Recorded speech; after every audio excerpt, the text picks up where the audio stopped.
사도신경으로 우리 신앙을 고백하겠습니다. 나는 전능하신 아버지 하나님 천지의 창조주를 믿습니다. 나는 그의 유일하신 아들 우리 주 예수 그리스도를 믿습니다. 그는 성령으로 잉태되어 동정녀 마리아에게서 나시고 본디오 빌라도에게 고난을 받아 십자가에 못 박혀 죽으시고 장사된 지 사흘 만에 죽은 자 가운데서 다시 살아나셨으며 하늘에 오르시어 전능하신 아버지 하나님 우편에 앉아 계시다가 거기로부터 살아있는 자와 죽은 자를 심판하러 오십니다. 나는 성령을 믿으며 거룩한 공교회와 성도의 교제와 죄를 용서받는 것과 몸의 부활과 영생을 믿습니다. 아멘. 하나님께서 오늘 우리에게 주시는 말씀은 역대상 23장입니다. 구약 성경 644쪽 역대상 23장을 교독하겠습니다. 다윗이 나이가 많아 늙음의 아들 솔로몬을 이스라엘 왕으로 삼고 이스라엘 모든 방백과 제사장과 레위 사람을 모았더라. 레위 사람은 30세 이상으로 계수하니 모든 남자의 수가 38,000명인데 그 중에 24,000명은 여호와의 성전의 일을 보살피는 자요 6,000명은 관원과 재판관이요 4,000명은 문지기요 4,000명은 그가 여호와께 찬송을 드리기 위하여 만든 악기로 찬송하는 자들이라. 다윗이 레위의 아들들을 게르손과 그핫과 무라리에 따라 각 반으로 나누었더라. 게르손 자손은 라단과 시므이라. 라단의 아들들은 우두머리 여이엘과 또 세담과 요엘 세 사람이요 시므이의 아들들은 슬로밋과 하시엘과 하란 세 사람이니 이는 라단의 우두머리들이며 또 시므이의 아들들은 야핫과 시나와 여우스와 브리아이니 이 네 사람은 시므이의 아들이라. 그 우두머리는 야핫이요 그 다음은 시사며 여우스와 브리아는 아들이 많지 아니하므로 그들과 한 조상의 가문으로 계수되었더라. 그앗의 아들들은 아므람과 이스할과 헤스론과 우시엘 네 사람이라.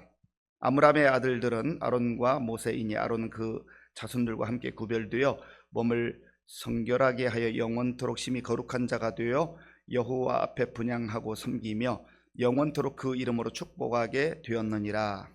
하나님의 사람 모세의 아들들은 레위 지파 중에 기록되었으니 모세의 아들은 게르솜과 엘리에셀이라. 게르솜의 아들 중에 스부엘이 우두머리가 되었고 엘리에셀의 아들들은 우두머리 르하베아라.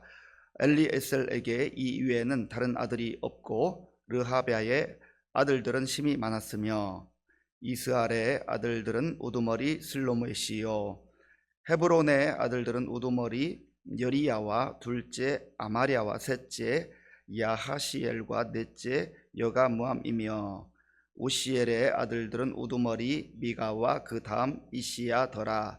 무라리의 아들들은 마홀리와 무시요 마홀리 아들들은 엘르아살과 기스라. 엘르아살이 아들이 없이 죽고 딸만 있더니 그의 형제 기스의 아들이 그에게 장가 들었으며 무시의 아들들은 마흘리와 에델과 여레못 세 사람이더라. 이는 다 레위 자손이니 그 조상의 가문을 따라 계수된 이름이 기록되고 여호와의 성전에서 섬기는 일을 하는 20세 이상 된 우두머리들이라. 다윗이 이르기를 이스라엘 하나님 여호와께서 평강을 그의 백성에게 주시고 예루살렘에 영원히 거하시나니 레위 사람이 다시는 성막과 그 가운데에서 쓰는 모든 기구를 맬 필요가 없다 한지라. 다윗의 유언대로 레위 자손이 20세 이상으로 계수되었으니 그 직분은 아론의 자손을 도와 여호와의 성전과 뜰과 골방에서 섬기고 또 모든 성물을 정결하게 하는 일 곧 하나님의 성전에서 섬기는 일과 또 진설병과 고운 가루의 소재물 곧 무교 전병이나 과자를 굽는 것이나 반죽하는 것이나 또 모든 저울과 자를 맡고 아침과 저녁마다 서서 여호와께 감사하고 찬송하며 또 안식일과 초하루와 절기의 모든 번제를 여호와께 드리되 그가 명령하신 규례에 정한 수요대로 항상 여호와 앞에 드리며 또 회막의 직무와 성소의 직무와 그들의 형제 아론 자손의 직무를 지켜 여호와의 성전에서 수종드는 것이더라. 아멘. 어제 말씀에서 다윗은 이제 자기 자신은 성전을 건축할 수 없다는 것을 알고 하나님의 명령에 따라 아들 솔로몬이 성전을 지을 수 있도록 모든 재료를 최선을 다해서 준비했습니다. 하나님께 생명을 주시는 그날까지 내가 성전을 짓는 마음으로 정성껏 그렇게 준비해야 되겠다. 그래서 모든 재료들을 다 준비를 했습니다. 오늘 말씀에 보면 이제 다윗이 죽기 직전에 솔로몬이 왕으로 등극을 합니다. 그리고 다윗은 솔로몬이 왕으로 등극을 했지만 레위 사람들을 불러서 그들이 해야 될 일이 무엇인지, 또 방백들을 불러서 그들이 해야 될 일이 무엇인지를 다시 한번 분명하게 가르쳐 줍니다.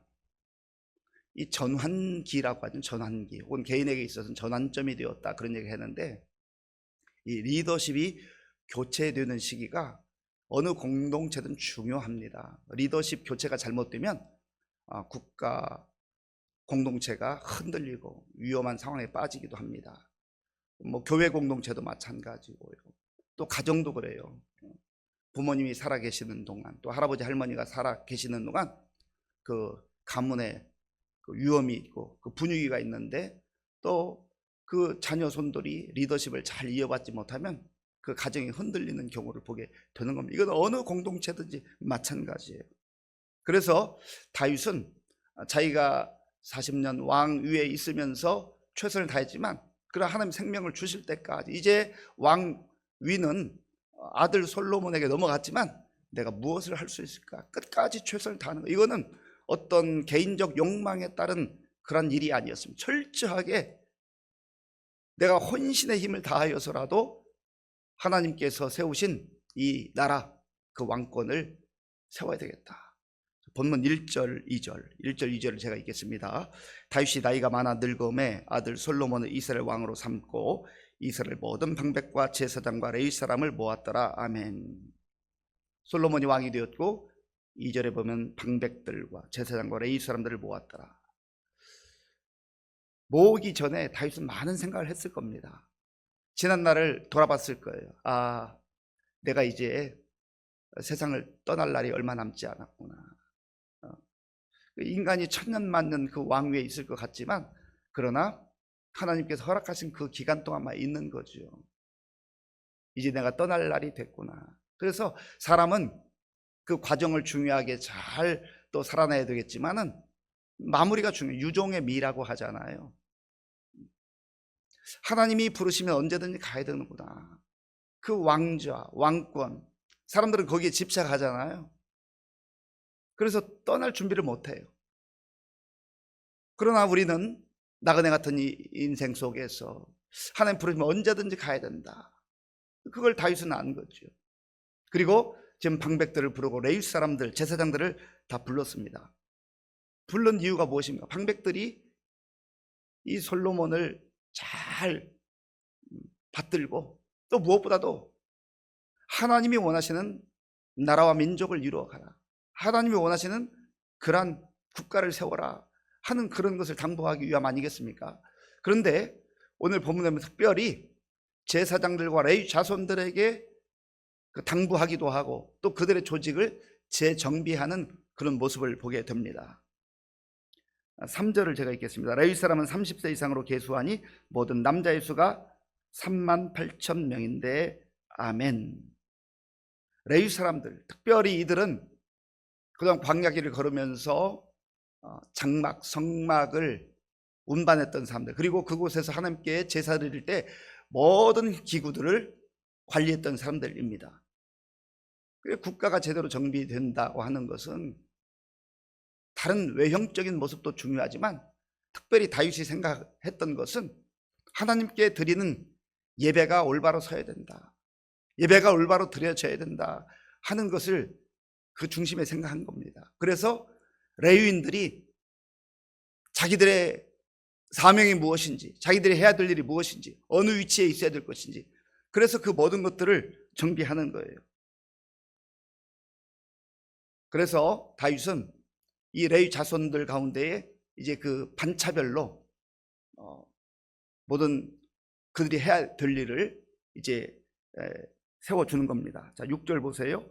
다윗이 레위의 아들들을 게르손과 그핫과 무라리에 따라 각 반으로 나누었더라. 아멘. 레위의 아들이 3명이 있는데 그 3명의 아들들이, 그의 자손들이 각각 해야 될 일이 달랐다라는 거지요. 7절부터 11절까지는 게르손의 자손들에 대해서 언급을 하고 있습니다. 그리고 12절부터 20절까지는 그앗의 자손들에 대해서 언급하고 있는데, 특별히 이 그앗의 자손들 가운데 제사장이 나오는 거예요. 아론이 거기에, 모세가 거기에 있거든요. 자, 본문 13절 말씀, 13절을 우리 함께 읽겠습니다. 아므람의 아들들은 아론과 모세이니 아론은 그 자손들과 함께 구별되어 몸을 성결하게 하여 영원토록 심히 거룩한 자가 되어 여호와 앞에 분향하고 섬기며 영원토록 그 이름으로 축복하게 되었느니라. 아멘. 그앗의 아들 아므람, 그리고 아므람의 아들 가운데 모세와 아론이 있는데, 특별히 아론은 그 자손들과 함께 구별되었다. 하나님께서 구별하였다는 거예요. 제사장으로서의 사명을 감당하라 말씀하셨다는 겁니다. 이거 하나님 주신 사명이에요. 내가 하고 싶다고 해서 하는 게 아니라는 거예요. 특별히 하나님 나라의 일꾼이 되는 것은 자원함이 있기 전에 하나님 부르시는 거예요. 하나님 지명하에 불러주시는 거예요. 하나님께 사명을 주시는 거예요. 이게 얼마나 영광스러운지 알 수가 없습니다. 요즘에 우리 학생들 대학을 가기 위해서 수능시험을 치르고 또 준비하고 있잖아요. 대학이 나를 선택해주면 얼마나 좋아요. 또 우리 대학을 졸업하는 우리 청년들 보면 취업하기 위해서 많은 노력을 합니다. 그 기업이 나를 선택해주면 좋아요. 그래서 막 애쓰잖아요. 그런데 하나님 나라의 일꾼은 그렇게 되는 게 아니라는 거예요. 하나님께서 하나님의 주권에 따라, 하나님의 섭리에 따라서 불러주시는 거예요. 택하여 주시는 거예요. 저와 여러분들이 다 그런 하나님의 은혜를 입었습니다. 하나님의 사랑을 입었습니다. 대학에 합격해도 그렇게 기뻐하고, 또 회사에 취직이 되어도 그렇게 기뻐하는데, 내가 하나님 나라의 일꾼으로 택함을 받았다. 아론이 제사장으로, 대제사장으로 그렇게 구별되었다. 얼마나 감사하고 감격했겠습니까? 그러니까 이 사명 감당하는 자는요, 감격이 있어요. 감격이 없으면 힘들어요. 어려워요. 지쳐요. 감격은 어디서 오는 거예요? 하나님이 나 같은 것이 뭐라고 나를 하나님 나라의 일꾼들, 하나님의 동역자로 그 귀한 사명 주셨는가, 이거 생각하면 감사가 고백되어지고 거기에 감격이 있는 거지요. 내 힘으로 하려고 하니까, 내 능력으로 하려고 하니까, 내 생각대로 하려고 하니까 자꾸 부딪히게 되고 지치게 되고 힘들게 되는 거예요. 아론은 그 자손과 함께 구별되어 몸을 성결하게 했다. 몸을 성결하게 했다. 몸가짐도, 눈에 보이는 몸가짐도 잘해야 됩니다. 단정하게 해야 되는 거죠. 그렇지 않습니까? 그래서 하나님께서 그 대제사장의 옷을 만들어서 입히는 과정을 보면 참 기가 막혀요. 얼마나 정교하고 세밀하게 하나님께서 그 작은 것 하나까지 신경 쓰는지 몰라요. 하나님은 위대하신 하나님이기도 하지만 그 작은 것까지도 다 세밀하게 관찰하시고 인도하시는 하나님이시란 말이죠. 그런 면에서 우리가 몸을 성결하게 한다, 단정하게 한다라고 하는 것이 중요하다는 겁니다. 그리고 영원토록 심히 거룩한 자가 되어 여호와 앞에 분향한다. 영원토록 거룩한 자가 되는, 그 거룩이란 말이 구별되다 그 말이에요. 하나님께서 세상의 수많은 무리들 가운데서 나를 지명하여 불러주셔서 선택하셨다. 그러니까 구별된 삶을 사는 거죠. 우리가 주님께 지명받은 자요, 또 택함받은 자라고 한다면 그런 영적 정체성을 가지고, 나는 세상 사람들과 같은 방식으로 살아서는 안 되겠구나, 세상의 가치를 가지고 살아서는 안 되겠구나, 하나님의 부르신 부름에 합당한 자로 내가 살아야 되겠다. 그게 바로 거룩한 삶입니다. 하나님의 말씀 가운데, 하나님의 뜻 가운데 살아가는 것이죠. 여호와 앞에 분향하고 섬기며, 이 말은 예배 드리는 자로, 하나님께 경배하는 자로 그렇게 사는 것을 말하는 겁니다. 그리고 마지막 부분에 보면 영원토록 그 이름으로 축복하게 되었느니라. 민수기 6장 24절에서 26절까지를 보면 아론의 축복 기도가 있잖아요. 그래서 그리스도인들은 다른 사람을 저주하고 또 악한 말을 하는 사람들이 아니라 주의 이름으로 축복하는 그러한 말을 하고 축복하며 사는 인생이 되는 겁니다. 저 여러분들도 이 아론과 같이 예수 그리스도 안에서 대제사장적 역할을 하는 거죠. 왕 같은 제사장의 역할을 하는 것 아니겠어요? 예수님 안에서 우리가 그런 은혜를 입었어요. 그러므로 저 여러분들도 오늘 누구를 만나든지 그 사람을 비난하고 정죄하고 판단하고 욕하기보다는 주의 이름으로 축복하세요. 축복하세요. 그리고 예수님께서도 제자들을 세상에 보내면서 너희가 어디 가든지 그 집을 위해서 축복하라. 만약에 그 집 안에 있는 사람이 축복을 받을 만한 그릇이 되어 있으면 그들에게 하나님이 주시는 축복이 임할 것이요, 만약에 그들이 아직 받을 만한 준비가 되어 있지 않는다고 한다면 그 축복이 너에게로 돌아올 것이다. 얼마나 위대한 말씀입니까? 얼마나 위대한 말씀이에요. 그러니까 우리가 축복만 그렇게 생각할 거 아니라 비난하고 정죄하고 판단하고 저주하고 돌이켜 한번 생각해 보세요. 그 말씀과 함께 한번 비교해 생각해 보세요.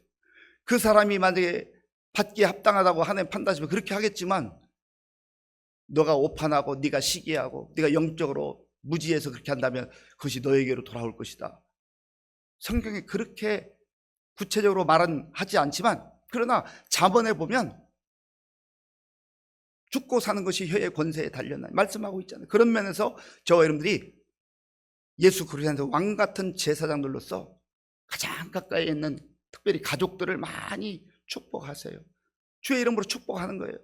좀 부족해도 연약해도 축복하며 살아가게 될 때 하나님께서 우리의 그 축복하는 그 말을 통하여서 하나님의 때 반드시 이루시게 될 줄로 믿습니다. 그리고 모세는요 14절에 보면 하나님의 사람이라고 그 앞에 설명하고 있어요. 하나님의 사람 모세의 아들들은 하나님의 사람. 우리는 다 하나님의 사람들이에요. 앞에서 설명한 아론과 같이 구별된 자, 택함 받은 자이지 않습니까? 하나님의 사람으로 오늘도 사는 거예요. 저 여러분들이 예배드리는 이 시간만이 아니라 가정에서도 일터에서도 어디 가든지 나는 하나님의 사람이다, 그런 마음가짐으로 살아갈 때 우리의 말하는 것이, 행동하는 것이 하나님의 사람답게 그렇게 나오지 않겠습니까? 다윗은 24절부터 마지막 절까지 보면 이제 그들이 머지않아 이제 장막에서 일하는 게 성막에서 일하는 게 아니라 하나님의 성전에서 일하게 될 것을 알기 때문에 다시 한번 그들이 하나님의 성전에서 일할 때, 섬길 때 어떤 일을 해야 되는가를 분명하게 가르쳐 줍니다. 27절 28절 제가 읽겠습니다. 다윗의 유언대로 레위 자손이 20세 이상으로 계수되었으니 그 직분은 아론의 자손을 도와 여호와의 성전과 뜰과 골방에서 섬기고 또 모든 성물을 정결하게 하는 일, 곧 하나님의 성전에서 섬기는 일과, 아멘. 모든 섬기는 일들, 하나님 주신 사명을 마음에 새기고 그 사명을 이루라 하는 겁니다. 그런데 사명자로 살아갈 때 다윗이 강조하고 또 강조하는 게 있어요. 31절 말씀, 31절 우리 함께 읽겠습니다. 또 안식일과 초하루와 절기의 모든 번제를 여호와께 드리되 그가 명령하신 규례에 정한 수요대로 항상 여호와 앞에 드리며, 아멘. 자기 마음대로 하는 게 아니라 그가 명령하신 규례에 정한 수요대로 항상 여호와 앞에 드리며, 그 말은 언제든지 하나님의 말씀대로, 하나님의 명령대로 그렇게 순종하는 것이 섬기는 자의, 사명자의 마땅한 책무라 하는 것을 다윗이 가르쳐주고 있습니다. 사랑하는 성도 여러분, 우리 모든 삶은 마치는 날이 있어요. 다윗도 마치는 때가 되었을 때 그냥 아쉬워하고 애통해하고 그렇게 죽지 아니하고, 죽기 전에 하나님께서 주신 그 시간을 잘 활용하고 이제 왕권을 세우고 무엇보다도 그 나라와 민족의 예배가 회복되도록 레위인들의 그 모든 숫자를 파악하고 그들이 성전이 지어지게 될 때 그곳에서 할 일들을 잘 가르쳐 줍니다. 특별히 구별된 자로서, 선택받은 자로서, 하나님의 부름받은 자들로서, 하나님의 사람들로서, 또 예수님 안에서 왕 같은 제사장들로서 어떻게 살아가야 될 것인가, 이것을 오늘 본문을 통해서 우리가 또 듣게 됩니다. 오늘 이 말씀 마음에 깊이 새기시고 하나님의 사람들로 또 왕 같은 제사장들로서 말하며 특별히 축복하며 살아갈 수 있는 저 여러분들 될 수 있기를 바랍니다. 아버지 하나님 감사합니다. 오늘 우리에게 주신 말씀을 마음에 깊이 새기게 하시고 우리의 인생의 여정이 끝난 때가 있다는 것을 잘 알고 우리 믿음을 정리하고 또 전수할 수 있는 우리 모두가 되게 하여 주옵소서. 특별히 하나님께 택함 받은 자들로서 우리의 발걸음이 어디로 가든지 그곳에서 하나님의 사람으로 살게 하시고 우리의 입술을 열어 말할 때마다 축복하는 말을 하는 그러한 하나님의 자녀로 살아가게 하여 주시옵소서. 예수님의 이름으로 기도하옵나이다. 아멘. 주기도문으로 예배를 마치겠습니다. 하늘에 계신 우리 아버지, 아버지의 이름을 거룩하게 하시며 아버지의 나라가 오게 하시며 아버지의 뜻이 하늘에서와 같이 땅에서도 이루어지게 하소서. 오늘 우리에게 일용할 양식을 주시고 우리가 우리에게 잘못한 사람을 용서하여 준 것과 같이 우리 죄를 용서하여 주시고 우리를 시험에 빠지지 않게 하시고 악에서 구하소서. 나라와 권능과 영광이 영원히 아버지의 것입니다. 아멘. 오늘 우리에게 주신 말씀을 생각하며 기도하시고 또 우리 나라와 민족을 특별히 지도자들을 위해서 기도해 주시 바라고 우리 교회 많은 성도님들, 연로하신 어르신들과 환우들을 위해서 또 다음 세대를 수험생들을 위해서 기도해 주시고 우리 군복무 청년들 그리고 선교사님들을 위해서 기도해 주시기 바랍니다. 오늘은 실버 대학이 있는데 우리 어르신들 또 실버 대학에 오고 가는 길 지켜주시고 또 여기에서 기쁨과 또 감사한 시간 보낼 수 있도록 기도해 주시기 바랍니다.